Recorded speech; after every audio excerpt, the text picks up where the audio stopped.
Bismillahirrahmanirrahim. Assalamualaikum warahmatullahi wabarakatuh. Alhamdulillahirabbil alamin wassalatu wassalamu ala asrofil anbiya'i wal mursalin wa ala alihi wa sahbihi ajmain.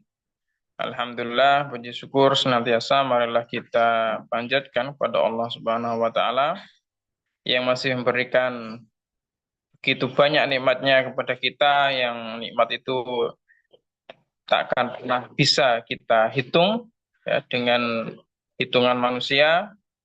Dan ini membuktikan bahwa Allah Subhanahu wa taala adalah satu-satunya zat yang patut kita ibadahi, kita sembah karena telah memberikan begitu banyak nikmatnya kepada kita semua.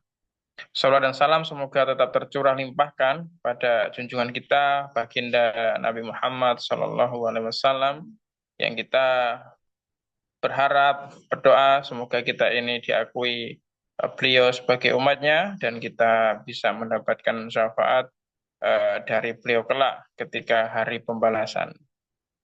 Baik, pemirsa di YouTube LKOP channel yang dirahmati oleh Allah, pada kesempatan hari ini kita akan membahas satu bahasan yang cukup aktual yang terjadi hari-hari ini ya di negara kita gitu ya. Yakni eh, dengan tema wajib memelihara jiwa manusia. Ini merupakan satu bahasan dari buletin yang diterbitkan oleh Buletin Kafah ya, yang pada malam hari ini coba saya ulas kepada pemirsa gitu ya.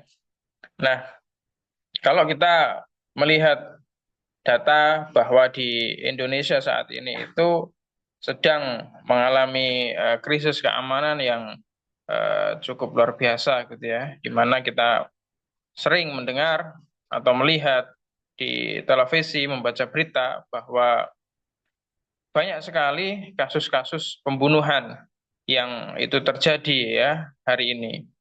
Nah, tidak jarang di antaranya pembunuhan itu dilakukan oleh oknum aparat ya. Nah, karena memang datanya itu sungguh besar. Nah, ini saya kutip gitu ya dari data IMP Robinopsnal Baris Krim Polri ya, yang diakses pada hari Jumat 13 Januari 2023. Jumlah korban pembunuhan sejak tahun 2019 hingga tahun 2022 itu mencapai 3.335 orang. Nah, sebagian besarnya korban adalah laki-laki dan motif pembunuhan itu beragam ya. Mulai dari perampokan, kemudian hingga masalah hubungan asmara. Nah, kemudian yang ironis bahwa pembunuhan warga ini ya itu memang dilakukan oleh aparat keamanan yang seharusnya itu mereka berkewajiban memberikan perlindungan, rasa aman kepada masyarakat, kepada warga, justru mereka menjadi pelaku dari pembunuhan itu sendiri. Nah, misalnya kasus penembakan ya siswa SMK di Semarang beberapa hari yang lalu gitu ya, yang ini kemudian beritanya membuat heboh seluruh Indonesia gitu ya. Nah, yang terbaru pembunuhan yang dilakukan oleh seorang oknum polisi terhadap ibu, ini ibu kandungnya ya di Bogor ya. Pelaku memukul ibunya ya atau korban dengan menggunakan tabung gas LPG 3 kilogram itu. Nah, ini naudzubillah ya.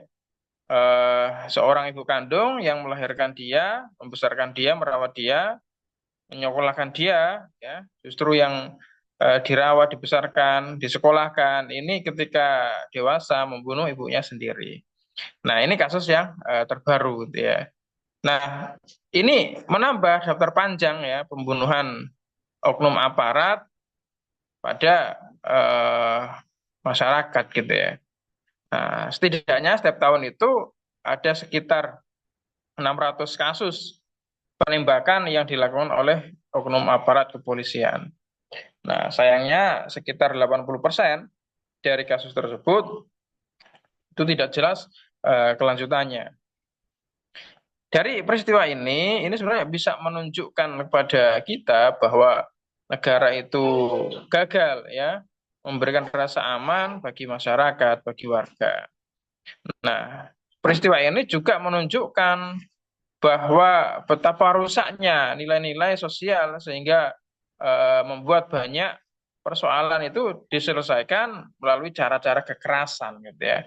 Nah, termasuk pembunuhan.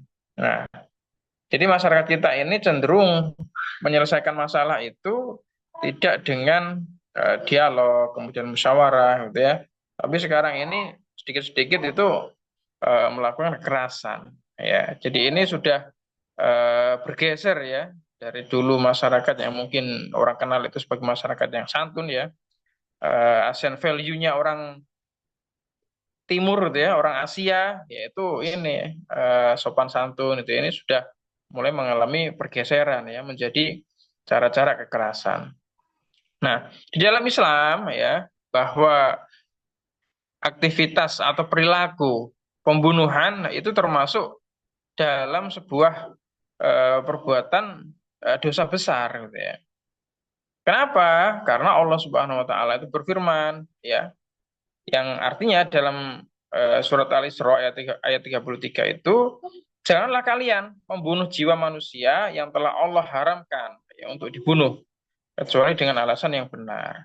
Jadi kalau alasan membunuh itu hanya perkara sepele gitu ya, perkara asmara, ya, kemudian perkara masalah-masalah yang kecil yang itu sebenarnya bisa diselesaikan dengan baik-baik, dan diakhiri dengan pembunuhan, maka pelaku pembunuhan itu telah melakukan dosa besar ya. Islam itu sebenarnya memberikan penghargaan yang sangat tinggi gitu ya terhadap jiwa manusia. Nah, karena itu Islam itu memandang bahwa pembunuhan nyawa manusia gitu ya, satu nyawa tanpa ada alasan syar'i yang dibenarkan oleh agama, itu nilainya sama dengan membunuh seluruh manusia yang ada di dunia. Nah, Allah Subhanahu wa taala berfirman ya, yang artinya dalam surat Al-Maidah ayat 32, siapa saja yang membunuh satu jiwa bukan karena dia membunuh jiwa yang lain atau bukan karena dia melakukan kerusakan di bumi, maka seakan-akan dia membunuh semua manusia. Nah, ya, jadi pembunuhan ini dosanya sangat besar sekali ya. Jadi membunuh satu orang manusia tanpa ada alasan yang syar'i yang dibenarkan oleh agama itu diibaratkan oleh Allah seperti membunuh seluruh manusia yang ada di bumi itu ya.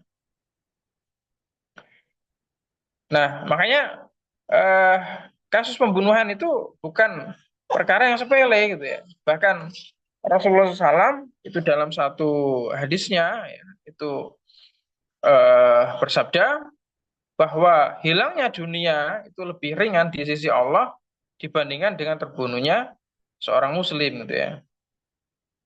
Nah, kemudian juga dalam sabda Rasulullah, siapa saja yang membunuh seseorang mukmin dengan sengaja, maka balasannya adalah neraka jahanam.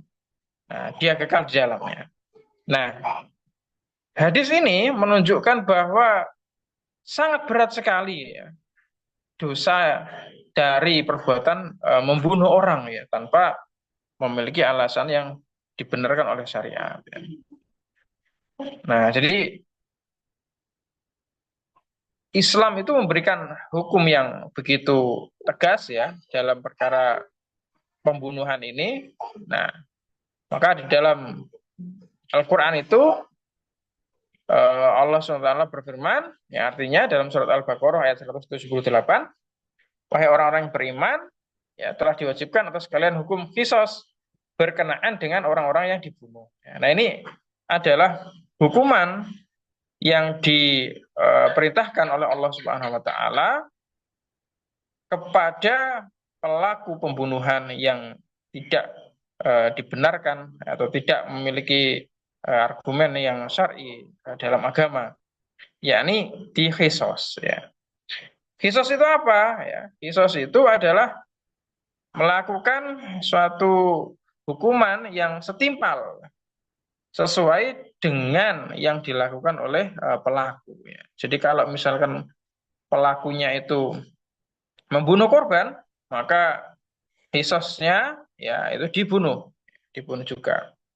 Kalau pelaku misalnya menyakiti salah satu anggota tubuhnya, misalkan membuat kakinya pincang ya, maka kisosnya bagi pelaku itu adalah kakinya juga dibuat pincang juga. Nah, jadi ini memang satu bentuk hukuman yang adil kalau kita pikir secara jernih ya, bahwa Islam itu memberikan hukum yang adil dan ini apa namanya keras gitu ya kepada pelaku pembunuhan. Nah,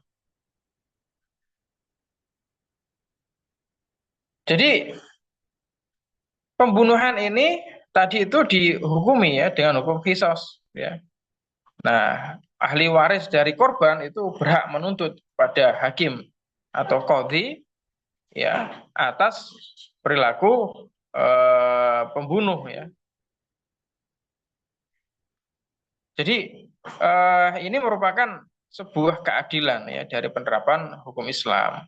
Sehingga eh, ini menjadi tanggung jawab negara ya karena memang yang berhak menerapkan hukum khisos itu adalah negara. Ya. Jadi tidak boleh hukum khisos itu diterapkan oleh seorang individu misalnya atau diterapkan oleh kelompok masyarakat, takmir masjid ya. Itu tidak boleh.